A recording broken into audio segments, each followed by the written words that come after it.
Question है 9 gram glucose को 500 ग्राम जल में घोला गया। 1.013 बार दाब पर विलयन का क्वथनांक ज्ञात कीजिए। जल के लिए केबी है 0.52 केल्विन किलोग्राम पर मोल।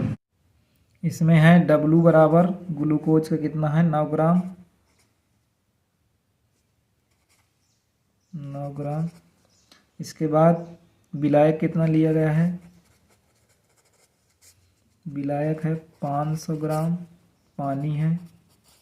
ये 9 ग्राम ग्लूकोज है, ये विलेय है।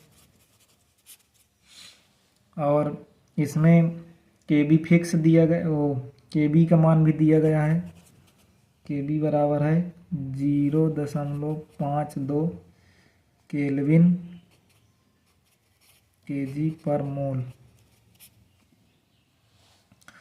इसके बाद क्वेश्चन कह रहा है कि बताना है कि जब 1.013 बार दाब पर विलयन का क्वथनांक बताना है अगर 9 ग्राम ग्लूकोज पानी में घोल दें। तो इससे पहले सबसे पहले हम देखेंगे कि विलेय के मोल कितने हैं। विलेय के मोल मतलब ग्लूकोज के मोल। तो ग्लूकोज के मोल तो पहले हमें ग्लूकोज का अणुभार निकालना पड़ेगा। ग्लूकोज का अणुभार, तो ये ग्लूकोज का फार्मूला होता है सूत्र C6H12O6। तो कार्बन कितना होता है 12 × 6 प्लस 1 × 12 प्लस 16 × 6, इनको मल्टीप्लाई करेंगे तो ये हो जाएगा 72 प्लस 12 प्लस 96, इन दोनों को तीनों को जोड़ेंगे तो ये हो जाएगा 84 प्लस 96, ये हो जाएगा 180 ग्राम। अब इसमें बताना है कि 180 ग्राम तो 1 मोल का हो गया, तो 9 ग्राम ग्लूकोज में मोलों की संख्या, तो इसमें आएगा 9/180, 9 × 9, 9 दूनी 18, तो 1/20, 1/20 बराबर 0.05 मोल।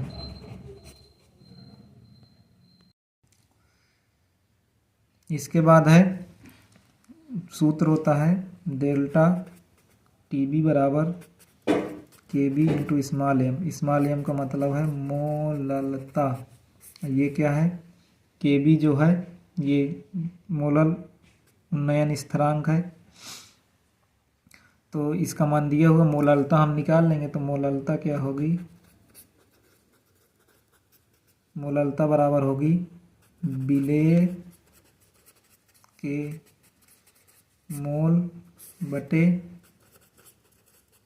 विलायक का भार केजी में। विलेय के मोल कितने हैं 0.05, भार कितना है 500 ग्राम, इसको ग्राम में वो किलोग्राम में बदलेंगे, 1000 ऊपर मल्टीप्लाई हो जाएगा, 500 दूनी 1000, तो ये हो जाएगा 0.10 स्मॉल एम। इतनी क्या आ गई मोललता। अब हम क्या देखना है, अब हमें सूत्र में रख देना है डेल्टा टीवी बराबर केबी इंटू स्मॉल एम। केबी का मान कितना है 0.52, स्मॉल एम है 0.10, इनको दोनों को मल्टीप्लाई कराएंगे तो ये हो जाएगा 0.052। ये हो गया डेल्टा टीबी, केल्विन में आएगा। अब हमें पता है कि जल का शुद्ध जल का क्वथनांक बराबर होगा 100 डिग्री सेल्सियस, इसको केल्विन में बदलेंगे तो केल्विन में हो जाएगा 273 प्लस 100 बराबर 373 केल्विन। तो इसके बाद हमें निकालना क्या है, इसमें निकालना है टीबी मतलब विलयन का जो क्वथनांक है। इसको निकालना है तो हमें पता है कि delta T B equal to होता है T B minus T B nought. तो इसमें टी बी बराबर हो जाएगा, ये जुड़ जाएगा, delta T B plus T B nought. तो डेल्टा टी बी का मान हमें पता है 0.052 प्लस 373। तो ये हो जाएगा टी बी बराबर हो जाएगा 373.052 केल्विन।